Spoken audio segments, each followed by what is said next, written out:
I'm having flashbacks to my degree, and my engineering degree, and my thermodynamics class that I took as a sophomore. So I went to MIT, and people always say, "Oh, what was Boston like?" And I always say, "I don't know." Yeah. Because I was in the fucking basement. Yep. So we had a 24-hour library at MIT called Hayden. I just wanted to visit it a few months ago because my daughter's going to go to school in Boston. And I went back, and I used to live in a fraternity house, and I used to get a big bag full of books. And I would head out and walk by all the guys drinking beer, and I would go there and stay there till 2, 3, 4 in the morning. And they called it tooling at MIT, which means you just get in there and you try to shove as much information in your brain as possible. Yep. And thermodynamics was crazy hard. It's all these concepts that are just challenging to figure out. And like you said, it weeds out the men from the boys. Yeah. I remember doing it. It was really funny. I went to University of Vermont for the majority of my degree, and walking through campus, and it's like you see all the students like laying out in the courtyard, or they slacklining. They're all just doing fun activities, and then you see all the engineers, and it's just like they're all wearing like Carhartt pants and just a heavy flannel. It's just whatever's practical. It gets the job done, it gets you through the Vermont winter, and then you just live in the library. And I remember, I was trying to get through my degree as quickly as possible. I actually did 2 degrees, did engineering, then I also got a degree from the business school as well. And so I was just trying to crank through as much as I could. So during the semester, just every course I could fit in, and then taking summer courses. And for the really, really hard classes, I would go to the teacher, "Hey, are you offering this during the summer?" And they said, we need 8 students to offer it. If you get 8 other students, I'll teach this in the summer. And I'm like, all right, let's go on a campaign. And I would convince 7 other students to do it with me. And we would do, I think I did fluid dynamics and heat transfer. And the teacher was like, "Hey, like, I'll do it. Like, do you guys want this to be an 8-week course, a 4-week course?" And we would be like, 4 weeks.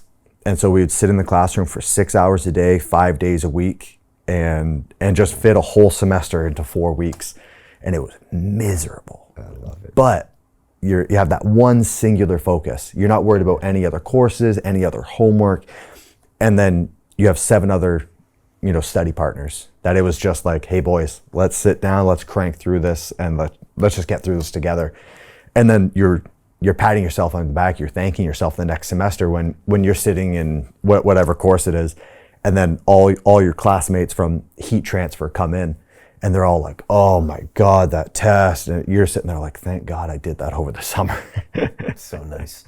Yeah, no, for me, it was a battle with self those 4 years. And I remember, and I was in a fraternity house, so you got all these distractions over here. You're a young man, you're kind of coming up, so you got the alcohol, you got the girls, you got the parties. I couldn't imagine trying to do engineering while having like the typical college party life, or like living in a frat house. I don't know how you'd manage. It was just crazy because you got priorities, and then you're thinking about your future. And I remember in finals week, I used to like black out my whole room, and I'd write things on my wall like, "You weak ass piece of garbage, like, you got nothing, how bad do you want it?" And I was just like in the zone. It was just this whole time. And it was and I saw some guys, kids that got into MIT would drop out a year later and go back and be bike messengers. Like, you saw these people dropping out, and it was like, it was real. This is your life. I couldn't comprehend the people that wanted to be engineers, and then they failed one class, and then they'd be like, "Oh, I need to switch degrees or I can't graduate on time." And I couldn't wrap my mind around that, because I was like, graduate on time for what? What are you trying to be on time for? Who cares if you graduate in 4 years or 4.5 years or 5 years? Like, I don't get it. And I was like, you're making this lifelong decision based off this one little thing. Like 10 years later, looking back, and it's like, doing linear algebra, and it's like, it was miserable, and it seemed like it was never going to end in that moment. 10 years later, you're like, it was kind of challenging, and I could never wrap my mind around that, of like, I think it was just pounding into my head with my dad of like, don't make a permanent, don't make a permanent solution off a temporary problem. And I was like, okay. And, and for myself, I went to 4 different universities over the years.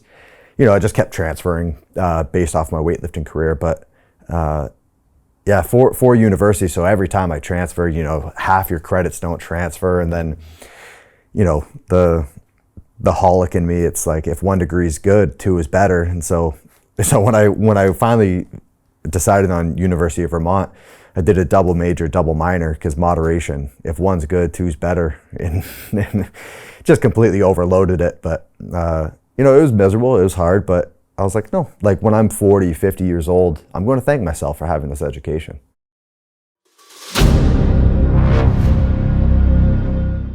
I'm looking for partners, collaborators, colleagues who want to join forces with me around the globe and create real value, generational wealth, and financial freedom for everyone else around the world.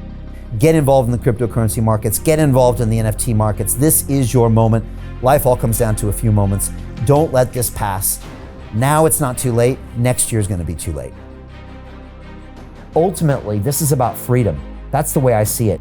This is about giving power back to the people and enabling billions of people worldwide to use the financial markets to improve their lives and those of their friends and their families and their communities. Honestly, I think it's a violation of human rights not to allow people basic access to financial services. Because right now people are being kept in the dark, they're being robbed of education, and it's a travesty. And so I'm looking for people that want to join me and be a part of this solution. And that all happens inside the DeFi Academy. The gains my students are making are absolutely amazing. Double, triple digit gains in the first month alone. That's amazing. This will change your life. Now is the time to get involved. I'm going to tell you exactly how my students in my academy made money in the last 30 days. I'm talking about real trading results. And let me just whet your appetite a little bit. Let me hit you with some numbers. I'm talking Brendan from New Zealand is up 68.77% on the month. Steve from Europe up 83%. Albert in Singapore up 169.9% on one single trade.